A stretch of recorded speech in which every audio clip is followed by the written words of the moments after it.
Two men carried the heavy coffin through the dusty road of Aba. The village was silent, except for the muffled sobs of Kolechi's mother.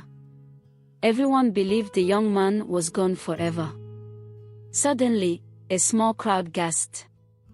In the distance, Kolechi appeared. Alive. Walking. His clothes dusty, his eyes wide with fear. I'm back, he cried, but no one knew how he had returned. Shock and horror spread through the crowd. His mother fell to the ground, crying, shaking her head, unable to believe what she saw. Kolechi's heart raced. He wanted to explain, but no words could come. 2 months earlier, Kolechi had been the happiest boy in Aba. He laughed with his friends by the river, helped his mother in the market, and dreamed of building a better life. That morning, he set out to deliver yams to the neighboring village. On the road, a speeding motorcycle lost control. Kolechi was thrown violently, and when villagers found him, he was unconscious, bleeding. Doctors said he had no chance. His family mourned, preparing for the worst. At the funeral, the whole village came. Women wailed, men shook their heads. Kolechi's younger sister clutched her door, crying silently. His father's hands trembled as he lowered the coffin into the grave. My son, he whispered, tears streaming down his dark brown cheeks. Everyone threw handfuls of earth on the coffin. Kolechi's best friend, Obi, could not stop shaking. He had sat beside Kolechi that morning, laughing together, and now, nothing. But deep in the forest that afternoon, Kolechi slowly opened his eyes. Darkness surrounded him. Pain shot through his body, but somehow, he was alive. A kind old woman appeared, carrying a basket of herbs. You have been given a second chance, she said. But beware, some truths are dangerous. Kolechi struggled to remember how he got there. His body ached, his head throbbed. He realized the villagers thought he was dead. Panic gripped him.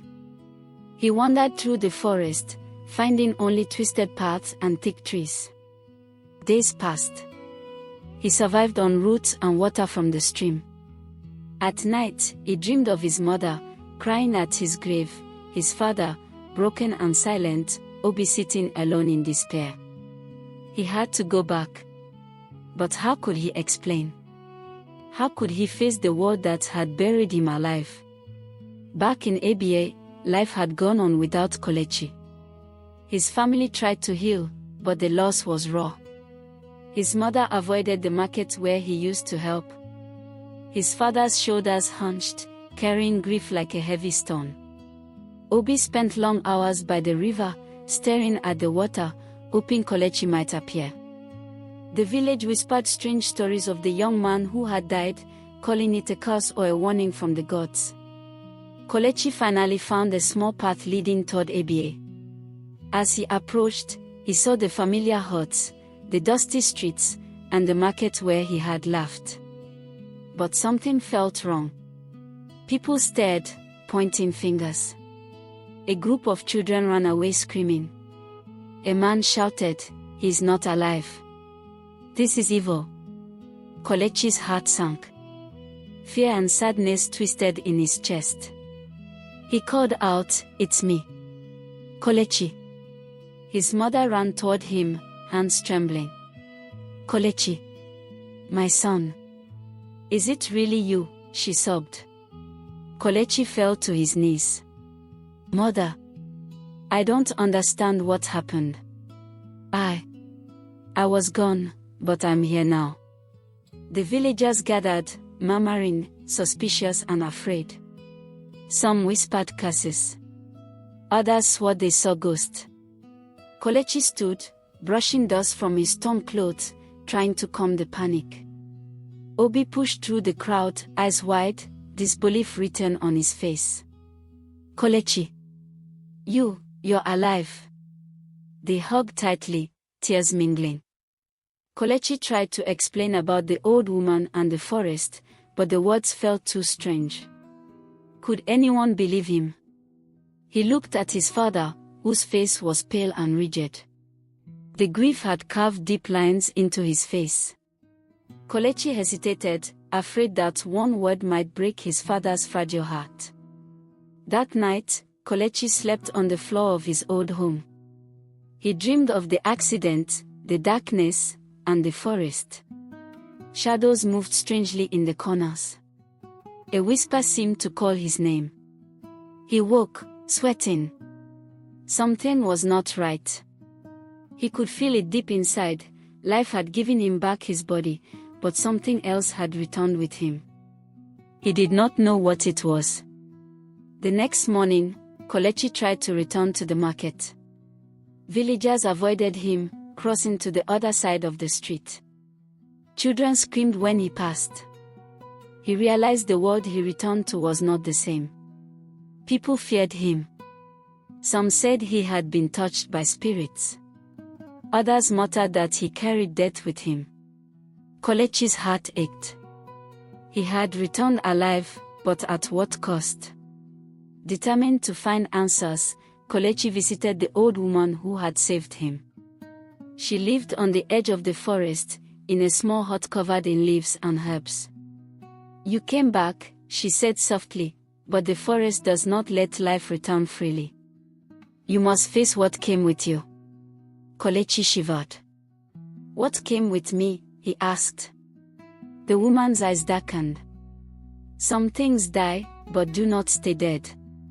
They return for a reason, and that reason is dangerous." Kelechi left her hut, heart pounding. He felt eyes on him as he walked through the forest path toward Aba. The wind whispered warnings through the leaves.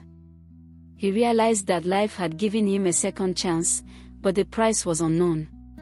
Shadows moved around him, and he could feel a presence that was not human. Something followed him. Watching. Waiting. By midday, Kelechi reached the village outskirts. He saw familiar faces, but they looked at him with suspicion. Some spat on the ground. Others whispered, shaking their heads.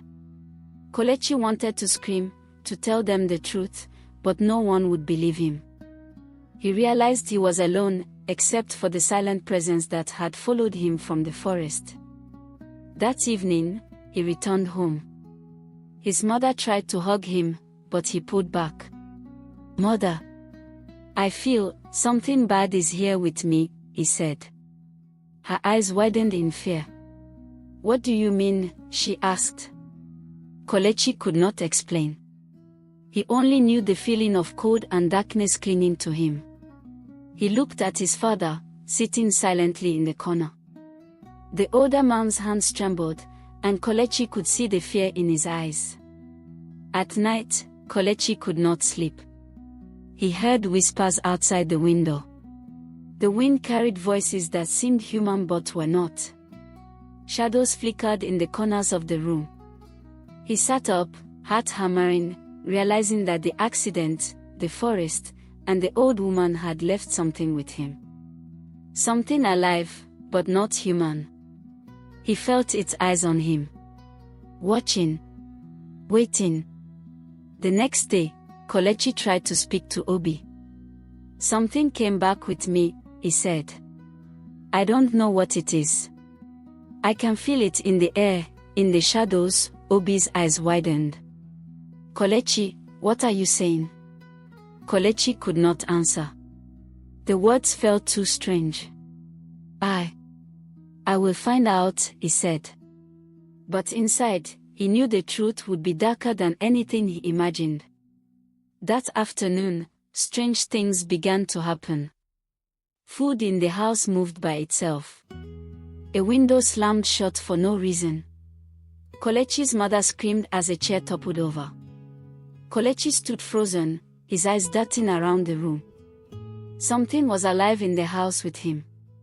Something that had followed him from the forest, from death itself. He ran to the forest edge, desperate to find the old woman again. Maybe she could help. The sun was setting, casting long shadows across the trees. He could feel the presence behind him, moving silently, keeping pace. Fear gnawed at his heart. He shouted, "I need your help," but only the wind answered. That night, the village felt different. Animals refused to go out. Doors shook without wind.